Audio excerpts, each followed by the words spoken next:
పొగ త్రాగటం, మద్యం సేవించటం ఆరోగ్యానికి హానికరం. Smoking and drinking is injurious to health.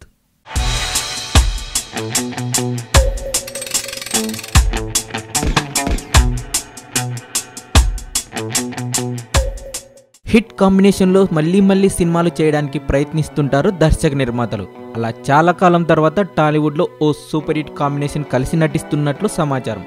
Chiranjeevi, Vijayashanti ఈ కాంబినేషన్ అనగానే ఎన్నో సూపర్ హిట్ సినిమాలు మనకు గుర్తుకు వస్తాయి.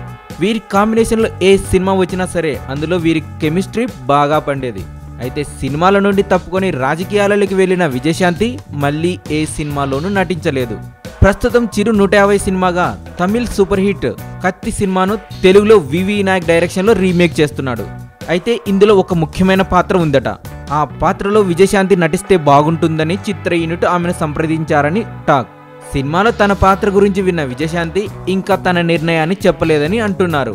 ఒకవేళ ఈ సినిమాలో విజయశాంతి నటిస్తుంటే 12 ఏళ్ల తర్వాత మళ్ళీ ముఖానికి మేకప్ వేసుకోబోతున్నట్లే. కత్తి సినిమాకు రీమేక్గా తెరకెక్కుతున్న చిరు 150 సినిమాలో ఇంకా హీరోయిన్ ఫైనల్ కాలేదని సమాచారం. 2017 సంక్రాంతికి ఈ చిత్ర విడుదలకు సన్నాహాలు చేస్తున్నారట చిత్ర యూనిట్. బాలకృష్ణ కూడా గౌతమిపుత్ర శాతకర్ణి సినిమాను సంక్రాంతి సీజన్కి రిలీజ్ చేయడానికి ప్లాన్ చేస్తున్నారని వినికిడి. ఈ వీడియోపై మీ కామెంట్స్ కూడా పోస్ట్ చేయవచ్చు.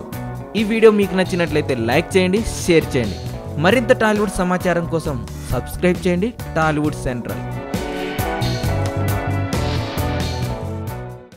ఎస్జే సూర్య డైరెక్షన్లో పవన్ చేయబోతున్న 3వ సినిమా ఇది అనుకునే లోపు ఎస్జే సూర్య సినిమా చేయట్లేదు అని పలు ప్రైవేట్ వెబ్సైట్లలో చెబుతున్నారండి. నాగార్జున గారు ఏడుస్తూ ఉండగా తన రూమ్లోకి వచ్చిన అమలా గారు ఎందుకు ఏడుస్తున్నావు అని ఆశ్చర్యంగా అడిగిందట. ఆ రోజు అసలు నాగార్జున గారు ఎందుకు ఏడ్చారో తెలుసుకునే ముందు మిమ్మల్ని ఒక చిన్న విషయం అడగాలి.